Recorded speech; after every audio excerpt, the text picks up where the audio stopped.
নির্বাচন কমিশনের সচিব, সিনিয়র সচিব আক্তার আহমেদ সাহেব উনি সূচনা করেছেন আসন্ন মনোনয়নপত্র গ্রহণের অনুষ্ঠান, এবং পরবর্তী সময়ে এডিশন সেক্রেটারি অ্যাডমিন নিয়াজ সাহেব ছিলেন, উনি সব মনোনয়নপত্র রিসিভ করেছেন। আনুষ্ঠানিকভাবে আমরা এটা দাখিল করেছি। তফসিল অনুযায়ী আপনারা জানেন 12ই মে নির্বাচন, এর মধ্যে বিভিন্ন পর্ব আছে, স্কোরিং আছে, প্রতীক বরাদ্দ আছে, সব মিলিয়ে একটা পদ্ধতি আছে। তবে এখানে যেহেতু সরাসরি নির্বাচন নয়, আমাদের সংবিধানে যেভাবে বর্ণিত আছে সেই অনুযায়ী সংরক্ষিত আসনে মূলত ভোটার হচ্ছে পার্লামেন্ট মেম্বারগণ। তো সেটা মেনটেন করে ওনারা ইলেকশন প্রক্রিয়া সম্পন্ন করবেন, গেজেট প্রকাশ করবেন।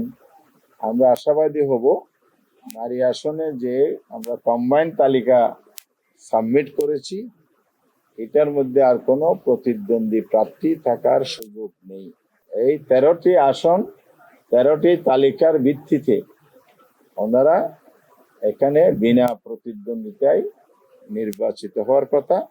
আমরা আশা করি সেভাবে নির্বাচনের ফলাফল আসবে।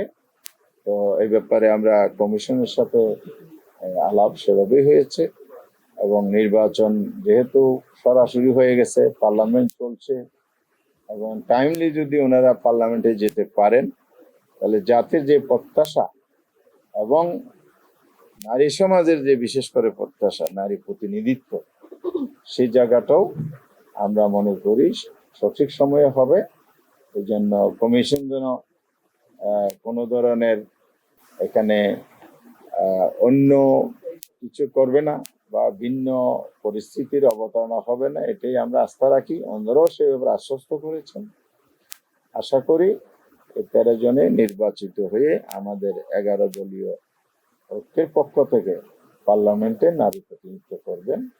দেশের জন্য, জাতির জন্য, জনগণের স্বার্থ, আইন প্রণয়ন সবকিছুর ক্ষেত্রেই নারীরা স্বয়ং সম্পূর্ণ একজন জাতীয় সংসদের সদস্য হিসাবে সেখানে অল প্রিভিলেজ এবং পাওয়ার ফাংশন সেখানে এক্সারসাইজ করবেন, এবং সংবিধান সেই সুযোগ তাদেরকে দিয়েছে।